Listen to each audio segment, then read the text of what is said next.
नमस्कार, आप देख रहे हैं देश रोजाना। मैं हूं बेनजीर हाशमी और चलिए हरियाणा की खास खबरें दिखाने से पहले एक नजर डालते हैं अभी तक की बड़ी खबरों पर। शराबबंदी वाले बिहार में नहीं थम रहा जहरीली शराब पीकर मौतों का सिलसिला। सीवान में जहरीली शराब पीने से 3 लोगों की मौत, 7 की हालत खराब। पेपर लीक होने पर राजस्थान में बढ़ रहा है घमासान। आरएलपी चीफ ने सदन में की सीबीआई जांच की मांग। जयपुर में बेनीवाल ने डाला डेरा, आरएलपी कर रही है प्रदर्शन। पटियाला में नाबालिग दलित लड़की से चलती कार में किया दुष्कर्म। पीड़िता के गांव में ही रहने वाले 2 आरोपियों ने दिया वारदात को अंजाम। महाराष्ट्र उद्धव ठाकरे और प्रकाश अंबेडकर आज करेंगे गठबंधन का ऐलान। बाल ठाकरे की जयंती के मौके पर बनने जा रहा है इतिहास। तो ये थी देश की बड़ी खबरें और आइए अब विस्तार से बताते हैं हरियाणा की खास खबरें। हरियाणा से पहली खबर फरीदाबाद से है, जहां एक जल्लाद रूपी बाप ने अपने ही मासूम बेटी पर जुल्म करने की वारदात को अंजाम दिया है। कस्टम इंस्पेक्टर ने शरारत करने पर लगाया करंट, सिगरेट से दागा, जूते से पीटा। करनाल में भारत जोड़ो यात्रा का असर देखने को मिल रहा है। भाजपा के खेमे में मची है हलचल। किसान मोर्चा के प्रदेश उपाध्यक्ष सतीश 25 को होंगे कांग्रेस में शामिल। पानीपत में एमएलए कार्यालय का घेराव करेगी कांग्रेस। राशन कार्ड लिस्ट को लेकर महिला विंग करेगी प्रदर्शन। जरूरतमंदों के राशन कार्ड कट जाने का होगा विरोध। हरियाणा के फरीदाबाद से हैरान कर देने वाला एक मामला सामने आया है। आपको बता दें कि शरारत करने पर एक पिता ने अपनी ही बेटी पर जुल्म किया है। आपको बता दें कि पिता ने अपनी 9 साल की बेटी को पहले तो करंट लगाया और इतना ही नहीं, आरोपी ने उसके शरीर पे सिगरेट से दाग दिया और साथ ही जूते से उस मासूम की पिटाई भी की। दरअसल बता दें कि आरोपी बिहार में कस्टम इंस्पेक्टर है। वहीं सेक्टर 31 थाना पुलिस ने आरोपी पिता के खिलाफ एफआईआर दर्ज कर ली है। पुलिस के मुताबिक बिहार के जिला सीतामढ़ी के गांव बेलाही निवासी नीरज कुमार बिहार कस्टम विभाग के इंस्पेक्टर हैं। वह फिलहाल परिवार सहित बिहार से फरीदाबाद सेक्टर 30 में स्थित अपनी बहन के घर आया हुआ था। बच्ची के सिगरेट से जलाने और करंट लगाने के बाद मासूम बच्ची पिता से बचकर किसी तरह पुलिस थाना पहुंच गई और पुलिस के सामने अपने पिता की करतूतों को उजागर किया। साथ ही पुलिस के सामने गुहार लगाई कि वह अपने पिता के साथ नहीं रहना चाहती। वहीं फिलहाल पुलिस ने उसे सखी वन स्टॉप सेंटर में भेज दिया है। हरियाणा में बीजेपी का बड़ा चेहरा माने जाने वाले भाजपा किसान मोर्चा के प्रदेश उपाध्यक्ष सतीश राणा द्वारा कांग्रेस ज्वाइन करने के ऐलान से सियासी गलियारों हलचल मचा दी है। आपको बता दें कि सतीश राणा 25 जनवरी को अपने समर्थकों के साथ कांग्रेस में शामिल होने जा रहे हैं। हालांकि सतीश राणा ने भाजपा छोड़ने के कारणों का पूरी तरह से खुलासा नहीं किया है, लेकिन सतीश राणा ने हरियाणा की राजनीति में ऐसा धमाका किया है कि भाजपा के खेमे में अफरा तफरा मची हुई है। वहीं बीजेपी के वरिष्ठ नेता और पदाधिकारी सतीश राणा को मनाने में जुटे हुए हैं, लेकिन सतीश राणा कांग्रेस में जाने का मन बना चुके हैं। हरियाणा में पिछले कई दिनों से अचानक राशन कार्ड लिस्ट से हजारों जरूरतमंद लोगों के नाम कट गए हैं। इसके लिए सरकार की ओर से नए सिरे से कुछ नियम भी लागू किए गए हैं। इन नियमों के अनुसार भी जो लोग जरूरतमंद हैं उन्हें अपने नाम फिर से जुड़वाने के लिए एड़ी चोटी तक का जोर लगाना पड़ रहा है, मगर फिर भी राशन कार्ड लिस्ट में नाम नहीं जुड़ पा रहे हैं। इसी के विरोध में आज कांग्रेस की महिला विंग पानीपत शहरी एमएलए प्रमोद विज के कार्यालय का घेराव करेगी। बता दें कि यहां धरना प्रदर्शन किया जाएगा। जानकारी देते हुए कांग्रेस की जिला महिला विंग के पूर्व अध्यक्ष निर्जा भारी ने बताया कि आज अपनी ललकार टीम के साथ एमएलए कार्यालय के बाहर पहुंचेंगी। साथ ही यहां सरकार की विफलताओं के प्रति रोष व्यक्त किया जाएगा और साथ ही विधायक के माध्यम से सभी को कहा जाएगा कि राशन दो, नहीं तो भाषण बंद करो। उन्होंने बताया कि प्रदर्शन में शहर से कोई भी इस तरह का पीड़ित व्यक्ति शामिल हो सकता है। हरियाणा सरकार की सरकारी नौकरियों को लेकर सीईटी एग्जाम लिया जा रहा है। वहीं अब इसके विरोध में हरियाणा भर के खेल विभाग और स्कूल कॉलेज में लगे कोच ने भी अपने सुर तेज कर दिए हैं। क्या नाम है? मेरा नाम सोनिया है। मेरा डिसिप्लिन वॉलीबॉल है। मैं जींद डिस्ट्रिक्ट से हूँ। जो आज का हमारा जो टॉपिक है या मुद्दा है, हम जो लेके चले हैं सीटी के अगेंस्ट है। जो हमारी कोचिज़ जो वैकेंसी है, कोचिज़ को सीटी के अंडर डाला गया है, लेकिन उसमें कहते हैं कि कॉमन एंट्रेंस देके कोच को एलिजिबल करो, लेकिन उसमें कोचिज़ का एक स्पेसिफिक डिप्लोमा होता है जो हमारे कुछ जो इंडिया में इंस्टीट्यूट होते हैं वो करवाते हैं। लेकिन उस इंस्टीट्यूट का डिप्लोमा करवाने का क्या फ़ायदा जब आप वहाँ पे उस डिप्लोमा का यूज़ ही नहीं कर रहे हो। सिटी में अभी अगर हमसे अप्लाई करवाया गया था, हमारा डिप्लोमा का वहाँ पे भी कोई यूज़ नहीं हुआ था। तो अब हम यही चाहते हैं कि हमारा कोई कॉमन एंट्रेंस ना हो, हम लोग सिटी ना दें, हम सीधा एक मेन एग्ज़ाम दें जिसमें हमारा जो डिसिप्लिन होता है उसकी नॉलेज भी साथ में आए।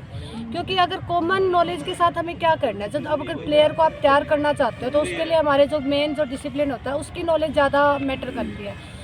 तो लेकिन सिटी में क्या करते हैं, आप कॉमन एंट्रेंस दो। लेकिन इससे पहले हम जब डिसिप्लिन में वॉलीबॉल है जैसे या फिर खो खो है, कबड्डी है, हॉकी है, सब डिसिप्लिन में जब हम एडमिशन लेते हैं किसी इंस्टीट्यूट में, उसमें ऑल इंडिया लेवल पे हमारा एक कॉमन एंट्रेंस होता है। एक एक डिसिप्लिन में कम से कम 200-300 बच्चे वहाँ पे फॉर्म भरते हैं और उसमें से जाके पूरे ऑल इंडिया से एक डिसिप्लिन में 15-20 की कोई स्ट्रेंथ होती है, उनमें सीट रिजर्व होती है। उसमें से हरियाणा के एक डिसिप्लिन में मान के चलो 5 से 6 बंदे, इससे ज़्यादा किसी का एडमिशन नहीं होता है। वहाँ पे फिर 1 साल के लिए आपको ट्रेनिंग दी जाती है कोच की, जिसमें आपको बताया जाता है कि बच्चे को शुरू से बिगिनिंग से लेकर लास्ट तक कैसे तैयार करना है, उसकी परफॉर्मेंस कैसे डेवलप होगी, सब कुछ। लेकिन अब इसमें सरकार ने क्या कर दिया कि आप सिटी दो, उसके बाद भी उन्होंने क्या लिखा कि ग्रेजुएशन प्लस आपको स्पोर्ट्स नॉलेज, वहाँ पे भी डिप्लोमा का कोई जिक्र नहीं हुआ कि हाँ स्पेसिफिक डिप्लोमा ही होगा। सरकार ने पीछे कुछ कोचेज़ की भर्ती की गई थी जिसमें लिया गया था कि आउटस्टैंडिंग स्पोर्ट्स पर्सन, लेकिन उस आउटस्टैंडिंग स्पोर्ट्स पर्सन से हमें कोई एतराज़ नहीं है, क्योंकि अब ये मान के चलो वो खुद की परफॉर्मेंस अभी तैयार कर रहे हैं, मेंटेन करके रख रहे हैं। अभी फ़िलहाल में एक लड़की ने उसने संदीप सिंह सर से कहा था कि मुझे अपना तैयारी करनी है, जबकि उसको कोच के जूनियर कोच के लिए भर्ती किया गया था। आज प्रदेश भर के कोच हुड्डा सिटी पार्क में इकट्ठा हुए, जिन्होंने हरियाणा सरकार द्वारा खेल कोच पर सीईटी लागू कराने का विरोध जताया। उन्होंने सरकार से मांग की कि ये कोच भर्ती पर सीईटी को हटाया जाए, क्योंकि खेल में खिलाड़ियों को ट्रेन करने के लिए कॉमन टेस्ट की ज़रूरत नहीं है। सभी कोच देश भर के कोच टेस्ट देने के बाद 1 साल की ट्रेनिंग लेकर आते हैं कि किस प्रकार से नर्सरी से खेल को तैयार किया जाए। दरअसल कोच का कोर्स कर रहे कोच ने बताया कि सरकार कोच भर्ती में सीईटी लागू कर रही है, मगर जबकि हम डिप्लोमा और 1 साल की ट्रेनिंग लेते हैं, जो कि एक बेसिक और खेल से जुड़ी ट्रेनिंग होती है। नमस्कार, परविंदर या सोनीपत से सर। और मेरा इसमें है ना एक ऑब्जेक्शन है कि एक आउटस्टैंडिंग स्पोर्ट्स पर्सन आप जो एज ए कोच लगाते हो, तो उसमें और कोच में क्या डिफरेंस है। एक कोच पूरे 1 साल भर साइंटिफिक तरीके से स्टडी करके आता है कि हम एक प्लेयर को कैसे तैयार करेंगे साइंटिफिकली और सिस्टमेटिकली। वहाँ पे हम लोगों को स्पोर्ट्स साइकोलॉजी पढ़ाई जाती है, स्पोर्ट्स मेडिसिन पढ़ाया जाता है, स्पोर्ट्स साइंस पढ़ाई जाती है, स्पोर्ट्स कोचिंग पढ़ाई जाती है, जनरल ट्रेनिंग मेथड थ्योरी पढ़ाई जाती है। तो वो उस तरीके से हम कोच उन प्लेयर को तैयार कर सकते हैं, ना कि एक outstanding sports person. Outstanding sports person क्या करता है, वो अपनी भी तैयारी करता है, बच्चों को कैसे तैयार करेगा। इट्स मीन मेरा मानना यही है कि आउटस्टैंडिंग स्पोर्ट्स पर्सन को स्पेसिफिक कैटेगरी में रखो, स्पोर्ट्स कोचेज़ को उनकी नॉलेज के हिसाब से, उनकी एजुकेशन क्वालिफिकेशन के हिसाब से आप जॉब ऑफर करो। नमस्कार। सरकार आपकी बातें नहीं मान रही तो आगे का निर्णय क्या रहेगा आपका? सरकार अगर बातें नहीं मानेगी तो आगे का हमारा प्रोसीजर अपनी कमेटी से डिस्कस करके आगे बताएंगे। वही हमारी सरकार से मांग है कि सीईटी को कोच भर्ती से हटाया जाए। हमारी स्टेट कार्यकारिणी जो फैसला लेगी उसी के आधार पर आगे की रणनीति तैयार की जाएगी। रोहतक में हरियाणा के पूर्व मुख्यमंत्री और हरियाणा की विधानसभा में प्रतिपक्ष नेता भूपेंद्र सिंह हुड्डा ने भारतीय कुश्ती संघ के अध्यक्ष और भाजपा सांसद बृजभूषण शरण को सीधी चेतावनी देते हुए ऐलान कर दिया है कि बृजभूषण शरण मानहानि के केस के लिए तैयार रहे। भूपेंद्र सिंह हुड्डा ने मानहानि के केस के लिए वकीलों से राय ले रहे हैं। अपने रोहतक स्थित आवास पर पहुंचे भूपेंद्र सिंह हुड्डा ने राम रहीम के पैरोल को कानून के तहत बताया है। भारतीय कुश्ती संघ के अध्यक्ष बृजभूषण शरण ने अपने ऊपर पहलवानों द्वारा लगाए गए यौन शोषण तथा सांसद दीपेंद्र सिंह हुड्डा की साजिश करार दिया है, जिसका जवाब देते हुए आज भूपेंद्र सिंह हुड्डा ने बृजभूषण शरण को सीधी चेतावनी दे दी है और मानहानि के केस के लिए तैयार रहने को भी कहा है। उन्होंने कहा है कि मानहानि का केस करने के लिए वे अपने वकीलों से राय ले रहे हैं। हम बेटियों का सम्मान करने वाले लोग हैं। बृजभूषण शरण ने हमारा नाम कैसे ले दिया। साथ ही उन्होंने कहा है कि इस मामले में निष्पक्ष जांच होनी चाहिए। वहीं राम रहीम की पैरोल को लेकर पूछे गए सवालों पर भूपेंद्र सिंह हुड्डा बचते हुए नजर आए और गोलमाल जवाब देते हुए कहा कि हर कैदी को पैरोल लेने का अधिकार होता है और कानून के तहत ही उन्होंने पैरोल मिलती है। राम रहीम को भी उसी के आधार पर पैरोल दी गई है। साथ ही उन्होंने 2024 के चुनाव को लेकर भाजपा पर कटाक्ष करते हुए कहा कि कांग्रेस पार्टी के कार्यकर्ता प्रदेश में इतने स्ट्रांग हैं कि हमें किसी बड़े नेता की जरूरत नहीं है। भाजपा चाहे कितना भी दम क्यों ना लगा ले, 2024 में कांग्रेस पार्टी का सरकार प्रदेश और केंद्र में बनने वाली है, क्योंकि जिस तरह से यात्रा में लोगों का सहयोग मिला है उससे साफ नजर आ रहा है कि कांग्रेस का ग्राफ हर दिन बढ़ता जा रहा है। तो ये थी अभी तक की खास खबरें। कल फिर होगी मुलाकात नई खबरों के साथ। देखते रहिए देश रोजाना। नमस्कार। हमारे साथ जुड़े रहने के लिए देखते रहिए देश रोजाना का यूट्यूब चैनल सब्सक्राइब कीजिए। साथ ही देश रोजाना की खबरें सबसे पहले देखने के लिए प्रेस कीजिए बेल आइकन।